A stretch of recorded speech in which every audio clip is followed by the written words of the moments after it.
Olá, seguidores do Giro Serra, olá a todos que nos acompanham pelo Giro TV News, canal 13, via Speed Fiber. Olá também para você que nos acompanha no nosso canal no YouTube, no Giro Play. Eu sou Gabriel Barbosa, estamos começando aqui mais uma edição do Giro Entrevista e hoje eu estou recebendo aqui o Robson Martins do Projeto Conectados. Seja muito bem-vindo, Robson. Muito obrigado, Gabriel. Agradeço por essas portas abertas e me traz assim uma alegria muito grande estar aqui dando entrevista hoje, porque eu tive bastante tempo no programa aqui na casa, né? Aí por algum motivo eu tive que ir para outra emissora, mas já estou voltando porque igual essa aqui não tem, né? Aí, ó. Então, tô aí, fica à vontade, tá? Pode perguntar o que você quiser, porque igual eu falei para você no início, eu tenho resposta para todas as perguntas. Eu não deixo nenhuma pergunta sem resposta. Mesmo que a resposta seja, não sei. E não fica sem resposta. Informação exclusiva aqui, né? Então que a gente está...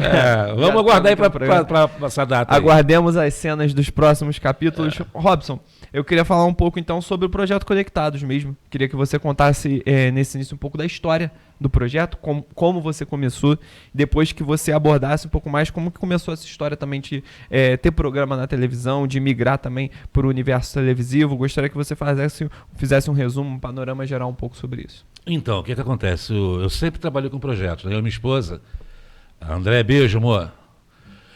Muitos anos sempre trabalhando no social.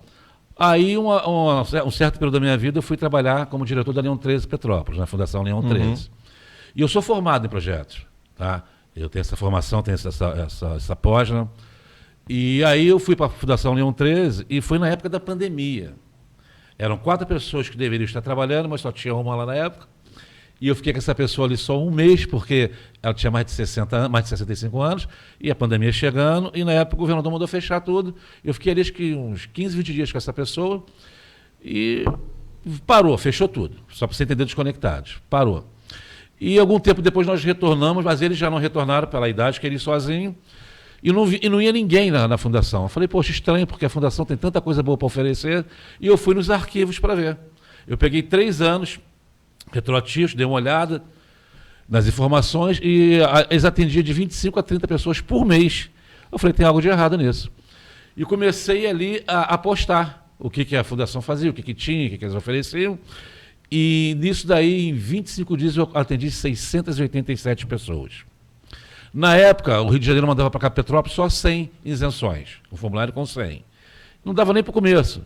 E as pessoas procurando, comecei a divulgar, começou a procurar. E nisso aí, as pessoas às vezes ligavam assim, poxa, onde fica a fundação? Eu dava o endereço e falava assim, poxa, mas eu não tenho condições de ir, não tenho dinheiro de passagem. Então, como eu tenho essa formação acadêmica, brilhou uma estrela. Eu falei, oxa, vou formar aqui um projeto. As pessoas que não podem vir aqui, vou até o bairro levar aquilo que a fundação pode oferecer para elas.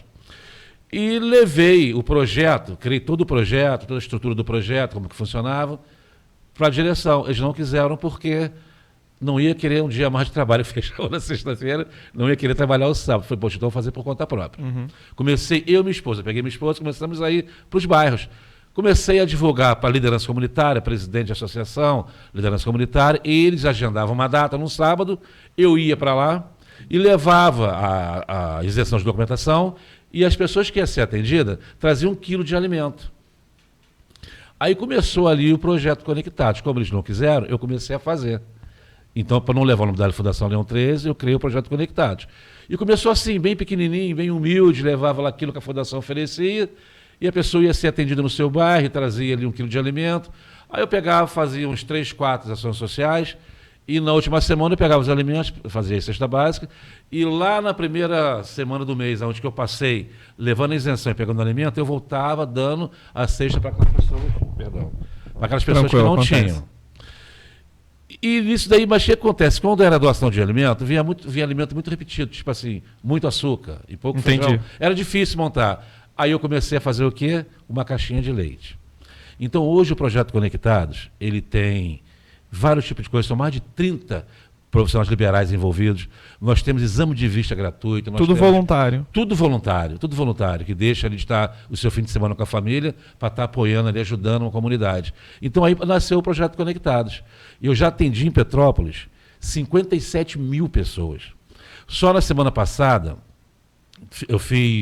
eu dei a liberação para 15 casamentos sem ter feito ação social, porque as pessoas me ligam. Aí eu marco um local, entrego a isenção e como juiz arbitral que sou, eu faço todo o acompanhamento. Que o cartório, às vezes, começa a implicar por quê? Porque um casamento custa R$ 1.500.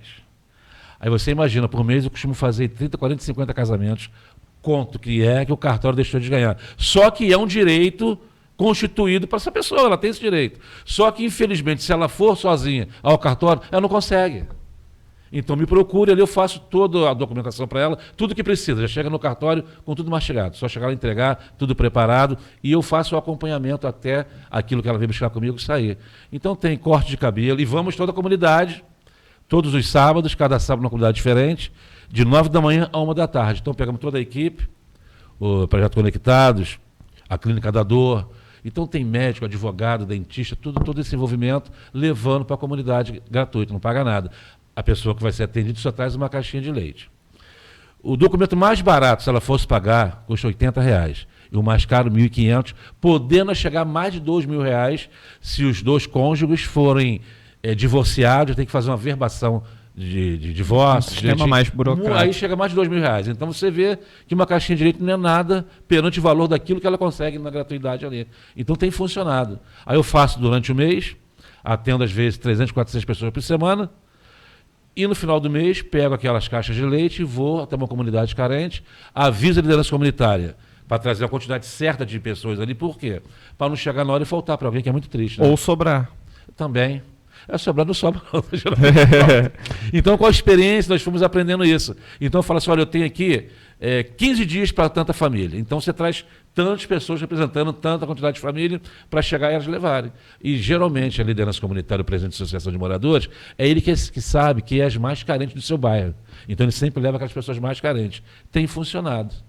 E aí, posteriormente, então, o projeto, ele, igual você falou, começou de uma forma mais simples, humilde, acabou tomando uma grande proporção, e depois você começou a expandir isso também para a televisão. Conta um pouquinho para a gente. Então, quando começamos a fazer o projeto social, então, visitando as comunidades, eu vi ali a dificuldade, a carência de certo ponto em cada comunidade. Porque as comunidades são carentes, mas de uma para outra a carência é diferente. Então nós vimos ali com um problema de luz, outro com infraestrutura de esgoto, e eu falei, mas poxa, como é que eu vou poder fazer para que as pessoas possam nos ouvir? Porque nós temos voz. E se você gritar em um determinado local, Petrópolis inteiro vai ouvir. Então eu percebi que o local para gritar seria a rádio. Eu e minha esposa nunca fizemos um programa de rádio. Aí fomos convidados para fazer um programa de rádio, fui convidado para dar uma entrevista. E chegando nessa rádio, eu dei uma entrevista, e o rapaz falou, poxa, tu não quer ter um programa aqui não? Eu falei, beleza. Aí começamos com o programa de rádio. E rapaz, Conectados no Ar. E ali começou a fluir, as pessoas ligando, aquela coisa toda, as coisas acontecendo. Aí eu falei, poxa, agora eu vou para a televisão. 3 meses depois eu estava na televisão, com o programa Conectados no Ar também na televisão. Aí o que eu fazia?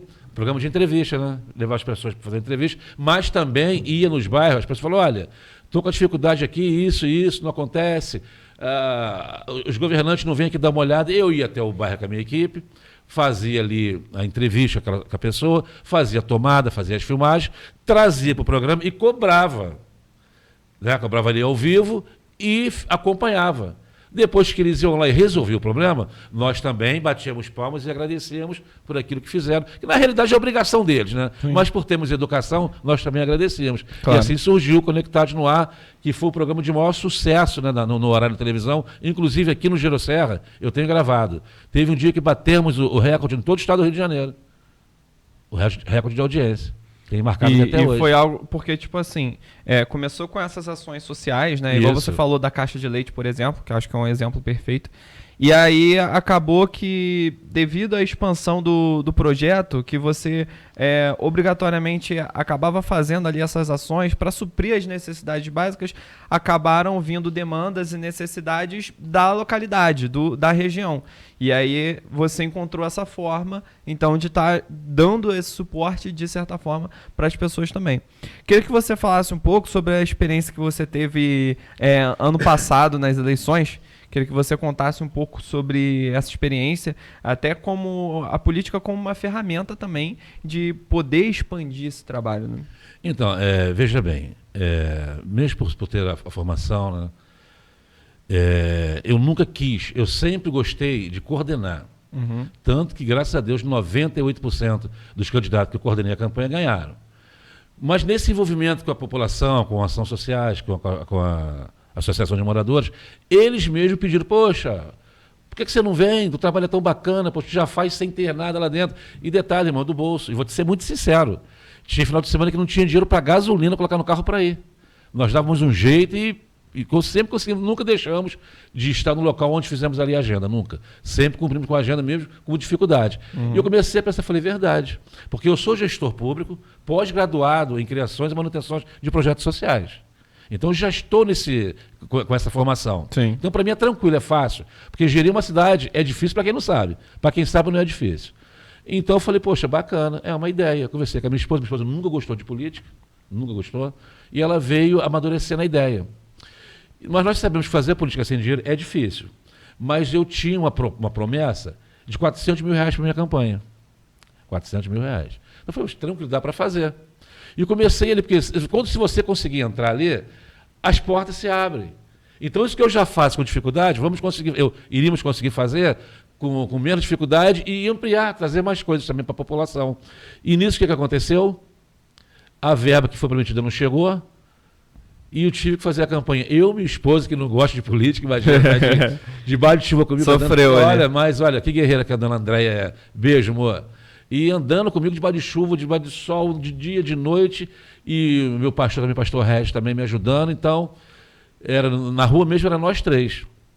E tinha o João Pedro também, que fazia toda a ordenação pra gente, preparava tudo pra gente poder andar direitinho. Então, quando eu vi que a verba seria pouca, mas eu já tinha colocado a cara, eu falei, não vou desistir agora. Não vou, agora eu vou, mesmo sabendo que é quase impossível, vai ser muito difícil, mas eu vou até o final. Então foi uma experiência assim, não foi boa. Porque você veja bem, então como falei para você, eu não deixo nenhuma pergunta sem resposta. E eu também sou muito verdadeiro, não tenho papo na língua, eu falo a verdade. Eu já atendi mais de 57 mil pessoas em Petrópolis. Às vezes, 2 horas da manhã, as pessoas me ligando para poder fazer. Poxa, como é que eu faço? Não, é assim, assim. Vamos lá, vou te ajudar a preencher. E dando toda a instrução, sábado, domingo, sem horário. E minha esposa sabia que eu sempre gostei muito de fazer isso. Não foi troca, que na realidade foram eles que pediram para ver. E a minha votação foi baixíssima. Baixíssima. Você tem ideia, na eleição passada para deputado, eu fiz a coordenação aqui do Pazuello. Pode falar o nome? Pode. Pode. Do Pazuello. Eu fui coordenador. E em 25 dias, eu arrumei 5 mil votos para ele. Em 25 dias. O deputado estadual. Em 15 dias eu arrumei 1.000 votos para ele. Então, eu sei trabalhar nisso. Eu falei, tranquilo, eu já tenho expertise. Já tenho um povo que me abraçou. Transferir isso para mim agora. Nunca fiz pensando nisso, pelo contrário. Que ninguém pode falar assim, poxa, como tem aí, tá? Tem ganhou aí. A experiência. Não, o que acontece? O cidadão vem, monta um projeto social, no ano seguinte vai ser o ano eleitoral. Um ano antes começa a fazer ação social. Isso tem muito aí. E tem abertura nos governos, tá? Tem abertura. Eu faço há mais de 20 anos. Os conectados já têm 6 anos. Mas antes conectados era outro nome, era Ajude-nos a Ajudar, era outro nome de outra forma, sempre trabalhei no social. Então ninguém nunca vai falar, o cara começou a fazer isso aqui pensando em política, pelo contrário. Eu nunca pensei em ser candidato a nada. Foram a população que me levou a isso. E infelizmente eu pude presenciar. Essa eleição passada eu nunca vi, foi a eleição da compra de voto. Foi uma coisa escancarada, sempre teve. Mas era mais no sapatinho. Essa vez foi escancarado na frente de todo mundo, cara, uma coisa horrorosa. E pessoas entraram ali por causa de quê? Algumas delas, né? Não todas. Não podemos exatamente generalizar. Generalizar. Uma parte ali entrou comprando, porque eu vi, comprando voto à luz do dia, rapaz, ali, sem escrúpulos, comprando voto mesmo. Tu tá fazendo que tô indo votar. Não, vem cá, entra aqui, toma 50. Entra aqui no carro que eu vou te levar. E foram eleitos, irmão. Aí agora você vê... agora veio com essa ideia de cobrar sacolinha de mercado de novo, não é? Uma grande parte ali votou, que é para voltar a ter novamente a cobrança da sacolinha plástica, né? Aí eu estava vendo ali as matérias ali, e o vereador que veio com essa ideia, ele diz que isso aí é ambiental, que é para poder se cobrar a sacolinha, vai ter menos nada, irmão. Eu vou fazer coleção de sacolinha de mercado em casa, vai continuar servindo para colocar lixo, só que agora nós estamos pagando para isso. Então, o abençoado, ao invés de fazer projetos que venha favorecer o povo, que venha abençoar o povo, não. Faz um projeto para tirar o dinheiro do povo. E tem mais, na eleição que vem vai estar lá de novo, que o povo esquece. A memória é curta. Então os conectados aí, desculpa aí, tá, mas não tem Não. jeito. Quando mexe com esse Aqui, tipo a de gente, coisa, aqui a gente gosta disso. E você falou sobre essa questão relacionada à verba, né? Quando você foi candidato e tudo mais. Infelizmente, a gente tem hoje um panorama de que quanto mais acesso à verba, o político tem mais chance de se eleger. A gente até tem exemplos de diversas pessoas que se elegeram sem a utilização do fundo eleitoral. Mas isso ainda é algo que no Brasil é muito realidade. Eu queria que você falasse um pouco sobre isso. Se você se sentiu, de certa forma, um pouco atrás da corrida também por causa disso. Isso é porque não tinha verba? Exatamente. Com certeza, porque vamos lá. Você tem, porque a pessoa também ela tem que trabalhar. Ela tem que trabalhar. Tem pessoas que já estavam comigo já há algum tempo e que chegou no ponto que eu falei assim, olha, eu não vou ter como te pagar. É porque fulano vai me pagar. Eu falei, irmão, vai com Deus, trabalha para ele sim, porque eu não tenho como te pagar, não posso fazer isso. Não posso prender a pessoa se é uma época também claro. de ela ganhar um dinheiro lícito, dinheiro honesto, que está trabalhando para isso. Tá prestando então, um se serviço. você tem uma verba, você consegue trazer uma boa equipe. E essa equipe de formadores de opiniões consegue trazer os familiares, os vizinhos, então consegue trazer aquele votante. E não precisa ali comprar o voto, você precisa ter um dinheiro para se movimentar e pagar essas pessoas para trabalhar. Então você vai ter uma boa equipe, uma equipe de formadores de opinião que estão recebendo um salário decente para trabalhar nesse período e isso vai gerar voto. Claro que tem pessoas que tinham tudo isso e compraram muito voto também. Então teve aí uma votação exorbitante. Entendeu? E... A falta da verba, a falta de dinheiro, rapaz, na política é complicado. Exatamente. Querendo ou não, você lançar uma candidatura a algum cargo, qualquer que seja, é um investimento que você tem que fazer para conseguir ter êxito posteriormente. Queria que você falasse um pouco também sobre essa parte mais religiosa, né? Você é bispo, queria que você falasse um pouco sobre o protestantismo de modo geral.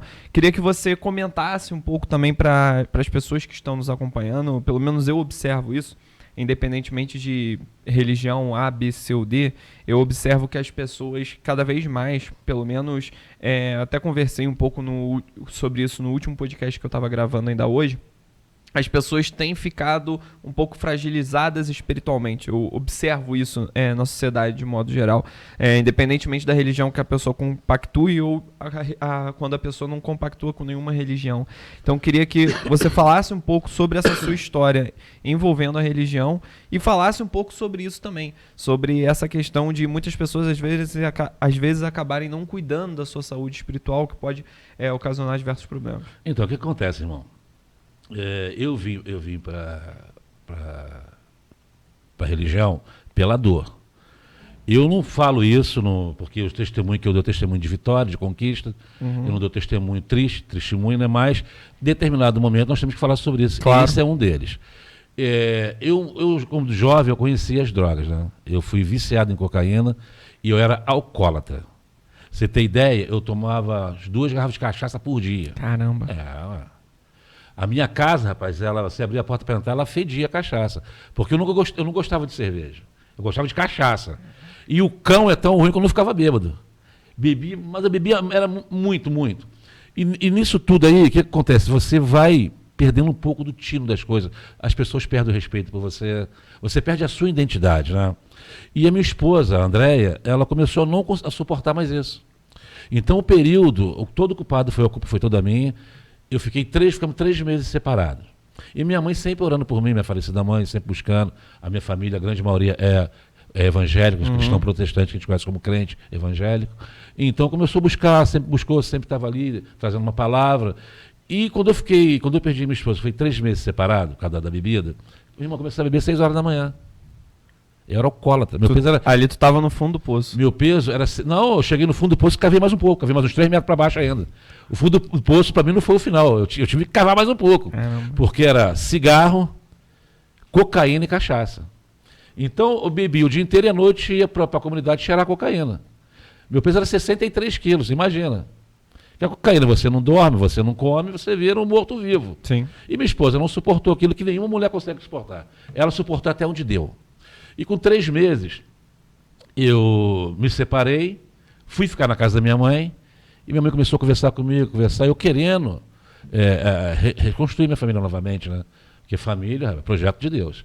A Bíblia nos ensina que a família, ela está acima da igreja. A Bíblia diz assim, primeiro Deus, segundo a família e terceiro a igreja. Se você mudar esses fatores aqui, as coisas começam a não acontecer. Eu vou chegar onde você me perguntou, só para entender como que eu vim para o Evangelho. Uhum. E ali, nesses 3 meses que eu fiquei separado, eu fui para a igreja. Inclusive fui para a Igreja Universal. Na Universal me batizei, aprendi tudo ali, e tive uma transformação. E minha esposa começou a ver aquilo, e com 3 meses depois, um tempo depois, nós voltamos. Aí ela veio, foi para a igreja. Ela notou também a sua mudança. Ela foi para a igreja primeiro que eu. E eu não queria saber de frei, que crente nada, pelo contrário. Quero saber de crente, não. Crente é tudo ladrão. É assim que a gente pensa. A visão já preconceituosa que a gente tem, né? Preconceituosa. Você tem ideia, minha mãe era crente e falou, se você não sair dessa igreja, eu não te ajudo nunca mais. Você tem ideia, a mentalidade que a pessoa tem da igreja, irmão. E nisso aí fui para a igreja, me batizei, mas eu quis mudança. Eu falei, eu tenho que mudar de vida, porque do jeito que está não dá.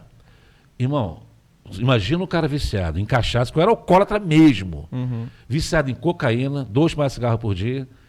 Imagina você largar tudo isso. Pode ser sincero? Não precisei de clínica de recuperação. Não precisei de nada disso. Eu peguei JCN e apliquei na veia. Porque a cocaína, quando eu cheirava cocaína, a gente ia para o morro cheirar cocaína, e quando o efeito está passando, você queria mais. Ele tem uma durabilidade, dependendo do grau de pureza da droga, que não, pureza que não tem nenhuma, né? Pode com mármore misturado e analgésico. Então, quando passa o efeito, tu começa a querer mais. Então, quando eu apliquei JCN na veia, irmão, eu não precisei mais de outra dose, porque Jesus é a dose mais forte. Não precisei mais me aplicar, não precisei de mais nada disso, porque Jesus é a dose mais forte. E nisso tudo daí voltei, reconstruí minha família e fui procurar uma igreja. E aí fui para a igreja, sentei no banco, fui me preparando. Eu nunca quis ser pastor, como nunca quis ser político. E as coisas foram acontecendo. Galguei todos os degraus eclesiásticos da igreja, todos. Pra você ter ideia, quando eu estava como nem obreiro era membro de banco, eu já estava fazendo teologia. Fiz o básico, depois quando eu cheguei a presbítero, aí eu fui fazer bacharelado. Eu sou bacharel em teologia, fiz bacharelado em teologia, me formei. Aí quando eu já era pastor, já tinha minha igreja, minha própria igreja, geração de adoradores, e um conselho de ministros do Rio veio conhecer o trabalho que eu fazia, me convidaram na reunião no Rio, eu fui, e me convidaram para ser o presidente da instituição em Petrópolis, que é o Comeb. Hoje eu comecei como membro, hoje eu sou presidente regional da região serrana e vice-presidente mundial do Comeb. Eu estou no Comeb há 8 anos. São 27 mil pastores nos 92 municípios, né? 92? 92 municípios, são 27 mil pastores e já estamos em 8 países. Então cresceu de uma forma também maravilhosa. E o que acontece, como você falou agora, isso é a minha história, como eu vi. Sim. E você me perguntou por que as pessoas às vezes não ficam na igreja. Por que não estão tratando da sua vida espiritual? Vou te explicar o porquê. Porque em todas as ramificações, em todas as áreas, tem pessoas boas e pessoas que não prestam. E no nosso meio tem muitos pastores que não prestam. Porque são pastores que foram gerados por eles mesmos. Hoje eles mudaram a característica do evangelho. O evangelho é simples. Mas o homem, ele quer o quê? Ele quer... colocar o dedo dele. Ele quer colocar o dedo dele e dificultar as coisas para poder dizer para ele que foi ele que conseguiu resolver para você. E não é nada disso. Então, para que serve a igreja? A igreja serve para os membros se reunir, para preparar a volta de Cristo, mais nada. Mas agora a igreja virou comércio.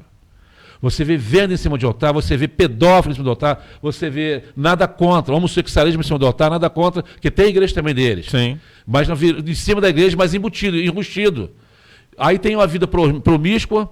E quando as pessoas vão para a igreja, são pastores que não foram formados por Deus, foram formados por eles mesmos. Porque você pode fazer um curso teológico, você pode fazer um bacharelado para aperfeiçoar aquilo que Deus te deu. Porque isso só não vai te transformar num pastor. Não vai. Então o que acontece? As pessoas fazem o cursinho, sou pastor. Eles mesmos se institulam pastor e vão embora por isso mesmo e não têm a capacidade de instruir as suas ovelhas. E faz o que? Essa miscelânea que estamos vendo hoje, que dá tristeza. Tristeza de ver algumas igrejas do jeito que estão. Cresce muito, mas de uma forma errada. Então, o que cresce de uma forma errada vai cair. E quando cai, as ovelhas é que pagam o pato. Então, por isso estamos vendo pessoas. E hoje em dia, para evangelizar, está difícil, irmão. Porque as pessoas viram para você e não falam mentira na tua cara, eles falam verdade. Eles falam verdade. E você tem que engolir aquilo por quê? Porque você também é um pastor. E eu não vou vir contra. Então eu tenho que fazer o quê? Ouvir, abaixar minha cabeça e falar para eles, mas nem todo mundo é assim. Mas como é que você consegue mostrar para eles que nem todas as igrejas são assim, que nem todos os pastores são assim, se elas viveram aquela experiência ruim? Com um pastor que tem a carteirinha, mas não é pastor. Você entendeu? Ele Entendi. é pastor de carteirinha, não de chamado, não de unção. Então transformou, a igreja hoje em dia, ela se transformou num grande comércio, e num comércio lucrativo, infelizmente. Sim. Eu não aceito na minha igreja nenhuma campanha de dinheiro em cima do altar, não aceito, irmão. Nunca aceitei. Por isso que a igreja não cresce como você vê a igreja crescendo aí. Cresce de uma forma humana. Espontânea. Humana, de uma forma humana, não espiritual, humana. Você vê tempos maravilhosos, né? Cara, tu entra numa igreja hoje, parece que você está num baile. Teatro, num né? teatro, num baile. Irmão, então estão trazendo o que nós chamamos de mundo secular para dentro da igreja. E não precisava disso. Cristo, quando ele chegava, ele pregava o evangelho simples e as pessoas sentiam o desejo de seguir, de acompanhar Cristo. Mas não, estamos procurando um jeitinho brasileiro, um jeitinho americano, um jeitinho para poder trazer as pessoas para a igreja. E depois que elas chegam na igreja, continuam com o mesmo jeitinho do mundo, não muda nada. Então é favorável. Se lá fora eu posso fazer aqui, eu posso também, beleza. Porque na realidade também, foram os pastores que endemonizaram muita coisa que não é pecado.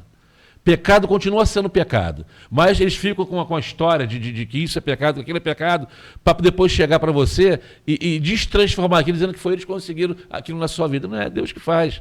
Então, irmão, infelizmente, eu como líder espiritual, eu tenho que te falar a verdade.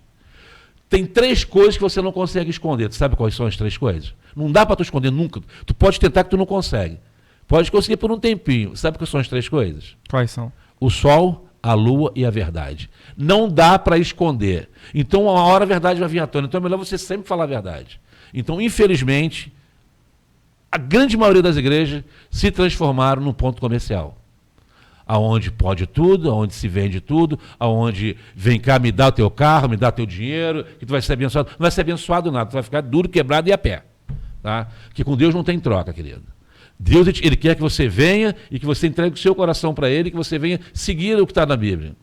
É só o que está na Bíblia. Não adianta nenhum homem querer inventar historinha para você seguir alguma coisa que não está ali. Então, temos que ser como os crentes de Bereia. A palavra de Deus diz que em Bereia, tudo que era pregado, que era ensinado, eles iam na palavra para conferir se realmente aquilo era verdade. Mas os crentes hoje, da geração high-tech, não querem mais ler Bíblia.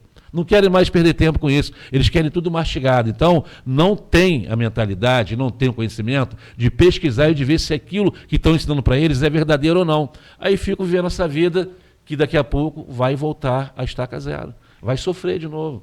E parabéns para esses supostos pastores que fazem a ovelha sofrer. Que a palavra de Deus diz, né, daquele que afasta uma ovelha do seu rebanho. E Robson, também tem uma questão que eu acho importante em tudo isso que você falou, que é o seguinte. Bom, pelo menos eu aqui, Gabriel. Eu sou cristão, não possuo nenhuma religião, mas eu sou cristão, sou adepto do cristianismo. E uma coisa que eu aprendi no cristianismo é que muitas vezes a gente acaba querendo fazer o papel do Espírito Santo. Por exemplo, a gente tem aquele amigo, aquele colega que de repente não segue nenhuma religião. E aí, às vezes você fica ali relutando, enchendo o saco dele para ele aderir necessariamente à sua tese. E na realidade esse papel quem deve fazer é o Espírito Santo na vida dele. Na verdade, Deus que tem que fazer esse papel na vida dele, não é você. Você pode ser até um porta-voz, mas não de uma forma forçada, né? Pelo menos isso é um aprendizado que eu fiz. E hoje em dia eu observo muito isso, que há de fato muito esse clamor, às vezes até, como eu falei, inconveniente com a pessoa, porque às vezes o cara ele não quer frequentar nenhuma religião. E aí você tá ali insistindo, e aí chega em determinado momento que ele acaba pegando certa relia e não vai querer participar. Isso tem que ser algo que deve surgir de forma natural. Não sei se você concorda comigo. Meu irmão, você falou tudo. Você falou tudo. É só você ir para o Velho Testamento. Você vê ali que as pessoas viam Cristo. Né? Rapaz, eles viam Deus. E daqui a pouco voltava a pecar de novo. Aí o que falava? Não, o povo de Israel está padecendo por causa dos seus pecados repetitivos. Daqui a pouco tinha um encontro. Vinha maná do céu, água que saía da rocha. Meu irmão, não faltava nada ali para eles. Andaram 40 anos no deserto e a roupa não se estragava, o sapato não se estragava. Crescia junto com o corpo. Cara, milagres que eles vinham ali e daqui a pouco pecavam de novo. Por quê? Pelo que você acabou de falar. Não tinha o Espírito Santo. Não habitava ainda no nosso meio. O pastor, o cristão, seja lá quem for, o papel dele é levar a palavra. Quem convence é o Espírito Santo. Se o cara tentar convencer, ele se torna um cara chato. E ao invés de trazer a pessoa para aquilo que ele quer, para a sua religião, ele acaba afastando. Afasta as pessoas. Você tem que levar a palavra agora, deixa o Espírito Santo. Ele que vai trazer no momento certo. Às vezes não é agora. Daqui um ano, um mês, não sabe, sei lá, quem sabe é Deus. Uma hora essa pessoa vai precisar estar na presença do Senhor. Então, nós temos só que levar a palavra. Quem convence é o Espírito Santo. Então, o que você falou aí é a pura verdade. Se torna um cara chato. Religioso. Todo religioso é chato. O que é religioso? É aquele cara que ele quer fazer o papel de Jesus Cristo, o papel do Espírito Santo, ele quer ser além daquilo das suas capacidades, e não vai conseguir chegar a lugar nenhum, e vai se frustrar. E fica ali perturbando a cabeça das pessoas. Sim. Prega a palavra. E pronto, deixa agora que o Espírito Santo planta a semente. E deixa que o Espírito Santo vai regar essa semente. E Jesus vai dar o crescimento. Não adianta, se você plantar agora, tu vai colher hoje? Claro, de forma alguma. Não existe isso. Então vai plantar hoje. O tempo é de acordo com a semente que foi plantada e da terra que foi plantada também. Então agora deixa que Deus vai regar, Jesus vai dar o crescimento e pronto. Daqui a pouco você vai ver as coisas acontecer. E Robson, eu queria, já que a gente conversou um pouco sobre política também, queria que você falasse um pouco sobre essa integração, queria que você desse o seu parecer mesmo, sua opinião sobre essa questão envolvendo religião e política, né? Quando você foi candidato, você não colocou, por exemplo, seu nome religioso, você colocou o nome do Projeto Conectados, então eu queria que você opinasse um pouco sobre isso, porque hoje a gente vê, de fato, assim como você comentou, de muitos pastores que, na realidade, acabam não estando ali genuinamente, né, estão ali com foco no lucro, e a gente observa também, não só de evangélicos, mas de todas as religiões, muitas pessoas que às vezes se aproveitam dessa questão religiosa para conseguir ganhar votos em cima disso, em diversas eleições, enfim, eu queria que você desse seu parecer em relação a isso. Então vamos lá. Em primeiro lugar, os pastores são os culpados de tudo isso.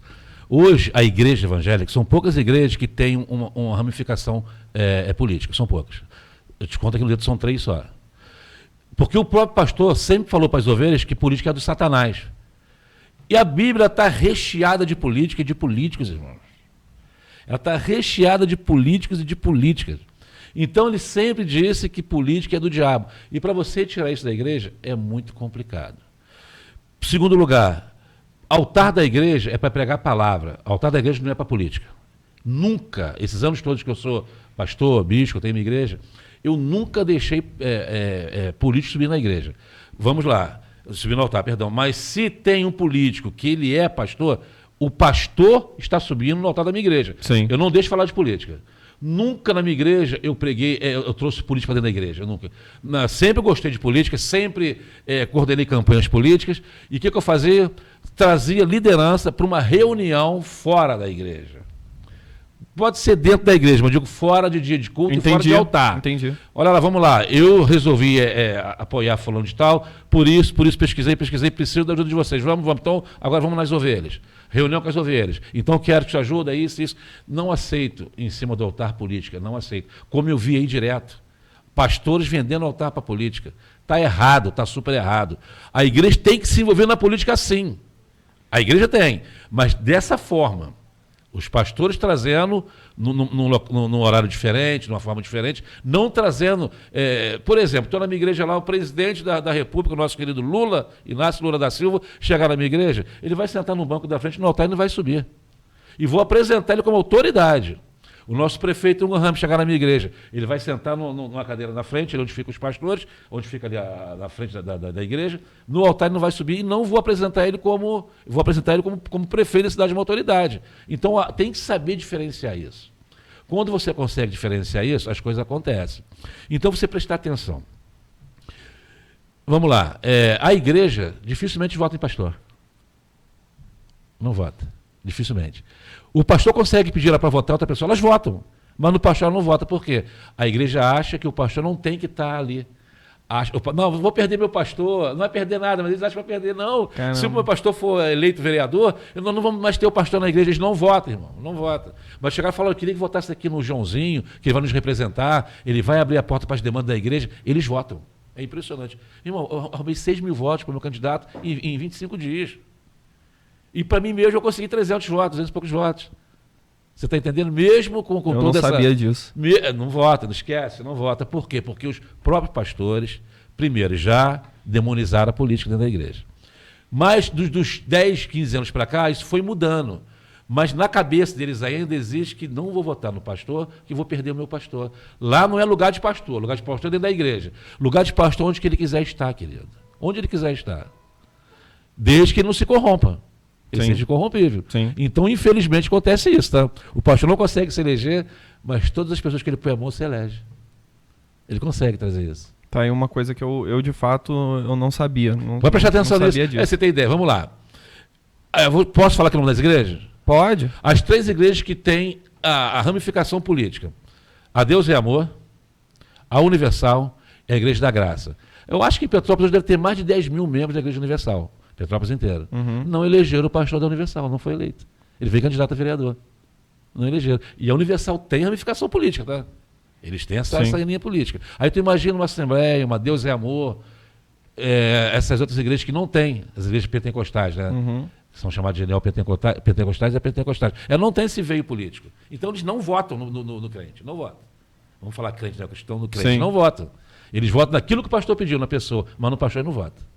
Então isso aí é fato verídico, já tarimbado, já não tem como, eles não votam. Qual é a igreja que você atua?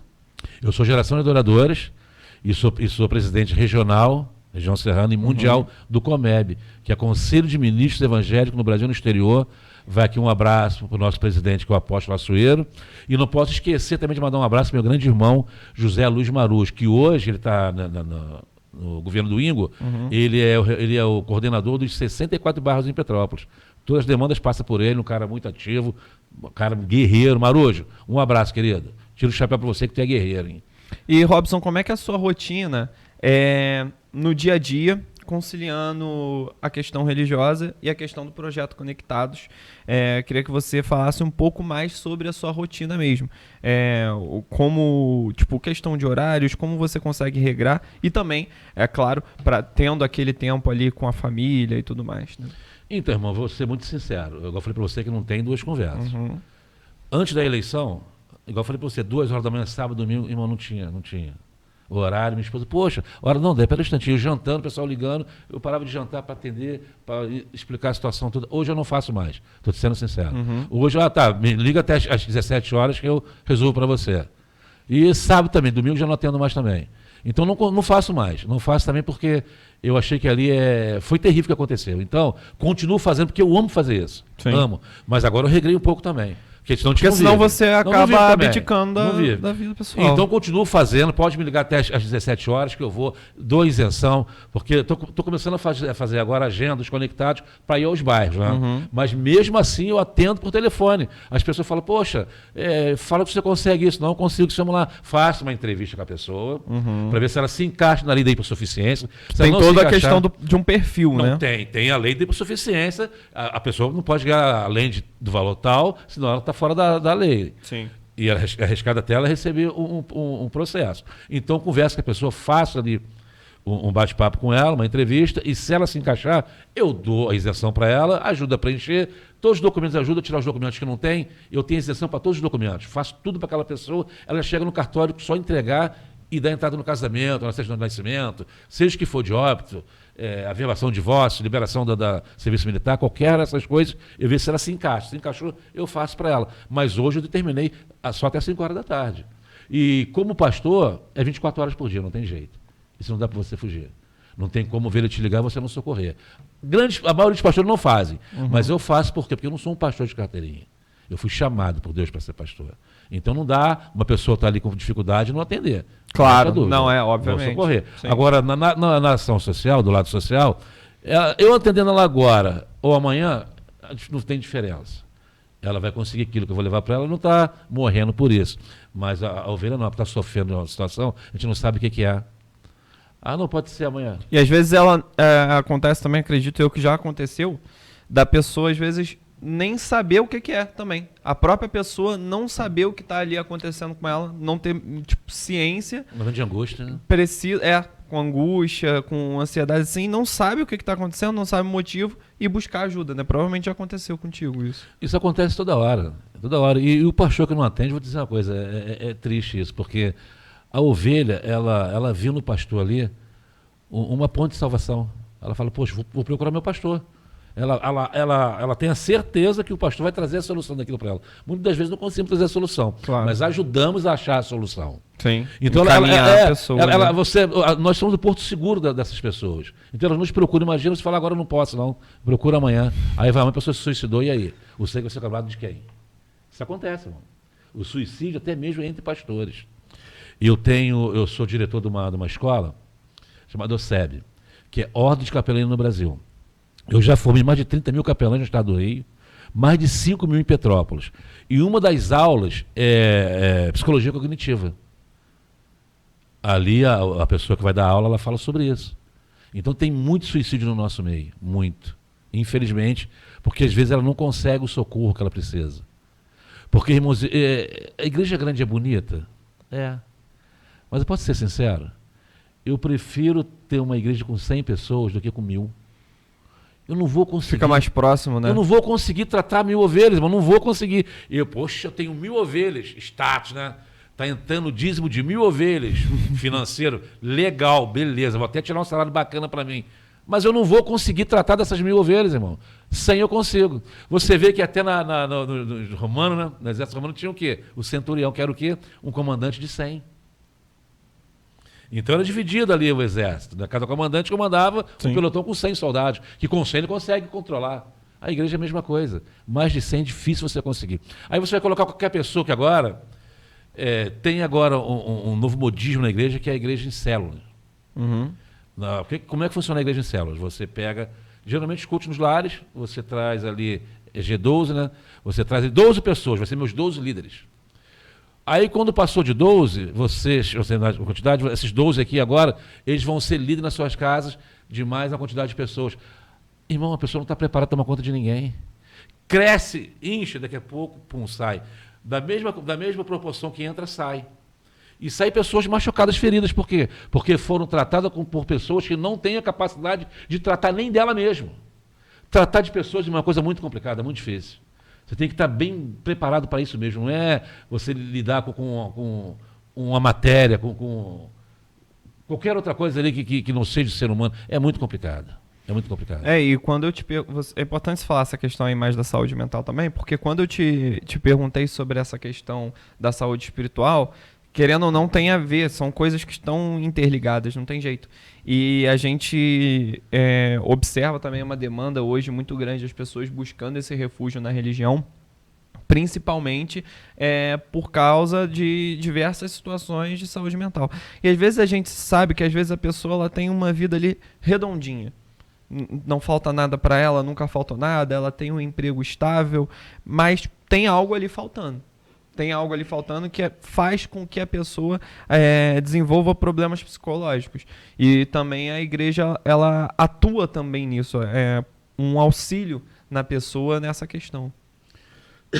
Perdão, então, tem o psiquê. Então o verdadeiro pastor, ele consegue identificar numa conversa, chama de gabinete, né? Uma entrevista com a pessoa, gabinete. A gente consegue identificar. O verdadeiro pastor consegue, se ela está realmente com um problema espiritual ou se é o psique da pessoa. Eu tinha um irmão, ele faleceu, o Reginaldo. Rapaz, ele era hipocondríaco. Ele estava na igreja, hipocondríaco. Rapaz, ele tomava remédio para tudo. Eu acho que tudo quanto é médico de Petrópolis conhecia ele. Então, um dia eu estava na casa da minha mãe, lá que eu tinha um lugar que eu cortava umas roupas lá, que eu tinha uma confecção.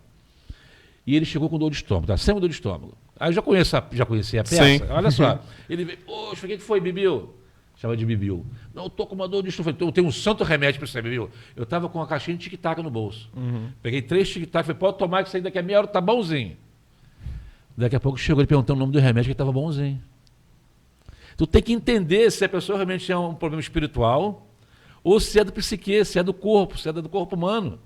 E as pessoas, quando não conseguem isso, demoniza tudo. Tudo é diabo. Não é diabo não, irmão.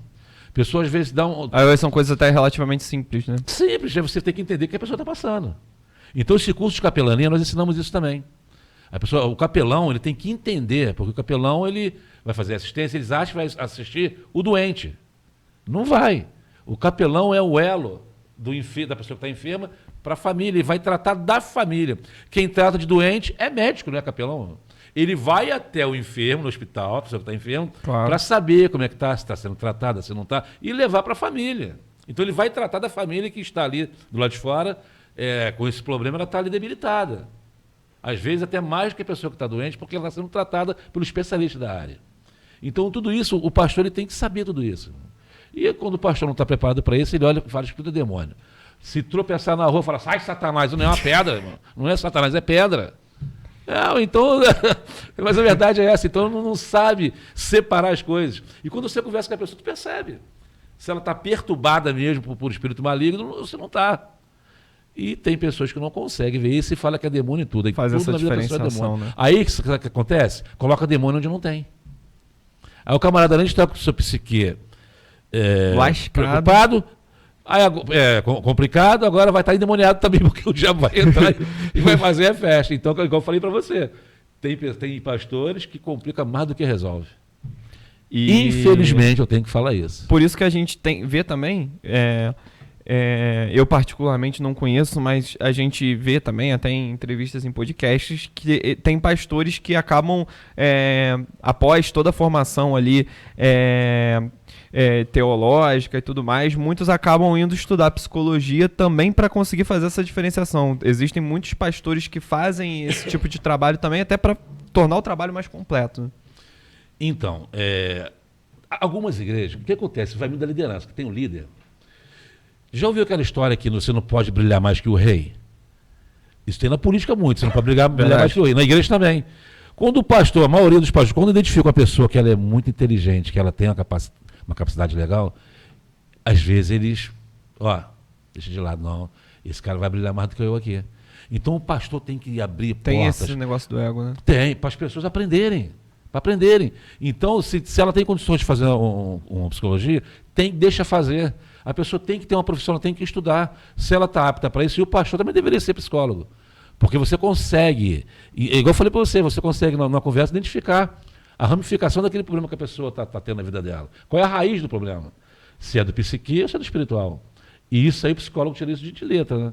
Agora eu fiquei sabendo também que tinha uns aí que estavam fazendo um curso de hipnotismo, rapaz. Caramba. E os cursos também de coach que conseguem identificar aquilo. Então, irmão, virou uma miscelânea, sabe? Que eu fico pensando o que o nosso pai lá de cima está olhando, o que ele está pensando da casa dele. Que a igreja era simplesmente para acolher e para preparar a volta de Cristo. Nada mais do que isso. O evangelho de Cristo é simples, irmão. É muito simples. Nós é que complicamos tudo. Robson, antes de encerrar essa entrevista, eu vou fazer um joguinho aqui com você. Eu sempre faço com a maioria dos convidados. Eu falo uma palavra e você tem que responder também em uma palavra. São 5 tópicos, tá bom? O último, que é um pouquinho mais polêmico. Uma comida. Feijoada. Boa escolha. Nossa. Segundo entrevistado aqui que já fala feijoada no programa. Uma música. Uma música. Eu gosto de várias. Mas uma música. Rapaz, agora tu me pegou, hein? É difícil. A ideia é essa mesmo. Eu gosto também de algumas músicas seculares, não é só música cristã, não. Sim. Eu gosto também, entendeu? Vamos lá, vamos lá. Uma música. Faz chover, Fernandinho. Um ídolo. Jesus Cristo. Segunda pessoa também que já responde Jesus Cristo aqui. Um lugar. Irmão, a minha casa. Eu amo a minha casa. A minha esposa é rueira, eu sou caseiro. Não tem nada melhor, né? Rapaz, eu adoro. Você tem ideia, eu tô na rua, eu fico querendo chegar em casa. Ela tá em casa, ela quer ir pra rua. Os opostos se atraem, né? Ai, mas olha, são 34 anos. Aí, aquele lance dos opostos se atraem. E por último, pra finalizar aqui o nosso joguinho, um ranço. Político corrupto. Tenho nojo. Sabe por quê? Eu acho que pessoas que mexem com vidas a pena deveria ser dobrada. Político, pastor e médico. Eles mexem com vidas. Então, se a pena para determinado crime é 10 anos, tinha que ser 20, 30. Eu tenho ranço de político corrupto, falsos pastores e médico que não exerce sua profissão com carinho. Eu tenho ranço disso tudo aí. É porque a responsabilidade é muito maior, né? Muito maior. Quando você mexe com vidas, irmão, é complicado. É complicado. E, Robson, antes também de finalizar, queria que você desse um recado para todos que estão nos acompanhando. Queria que você falasse um pouco mais sobre suas redes sociais, explicasse mais brevemente um pouco também sobre o Projeto Conectados, fazer aquele jabá, né, tradicionalíssimo jabá, para todos que estão nos acompanhando, nossa audiência que está nos vendo nesse momento. Então, olha só, as pessoas já sabem meu número, mas continuo aqui dizendo, para quem não sabe, 988 18 17 12. É você me ligar, DDD liderança 24. comunitária, 24. Liderança comunitária, presidente de associação, padre, pastor. Eu faço ação social em qualquer lugar, tá? Eu faço. Eu não gosto de fazer ação social ao ar livre, porque Petrópolis está sempre chovendo, é complicado. É verdade. Então, às vezes, tem que estar cancelando, então não faço. Pode ser na Igreja Católica, pode ser na Igreja Evangélica, pode ser na Associação de Moradores, pode ser no Centro Espírita também, não tem problema, tá? Aonde você quiser, nós estaremos lá. É só ligar, vamos agendar, a agenda está aberta, e é sempre um sábado, de 9 da manhã a 1 da tarde, às 13 horas, vamos no seu bairro levar tudo aquilo que você precisa aí, tá bom? E as redes sociais é Robson Conectados, tanto no Instagram quanto no Facebook. Robson Conectados, Robson Conectados. pessoa procurando, te acha lá. Acha lá, vai me encontrar lá e você vai ver ele também aonde fizemos ação social, o que fizemos, as datas das próximas ações sociais nos bairros. E se você estiver precisando de qualquer tipo de documento, pode ligar para o meu telefone até às 17 horas. É isso Eu que vou eu te atender. ia perguntar. Vou te atender e vou resolver o problema para você, tá bom? E a partir de qual horário? 8 horas da manhã. 8, a partir das 8, de 8 às até 5, 17, a pessoa já pode entrar em contato Pode contigo. ligar que eu vou te atender e vou resolver o seu problema. Vou conversar com você. Se você se encaixar da hipossuficiência, vou resolver o seu problema. Perfeito, Robson. Então, é importante as pessoas saberem também, porque tem muito isso, às vezes, as pessoas não saberem quem buscar, né? Não saberem quem procurar, às vezes a pessoa está precisando de algum tipo de ajuda.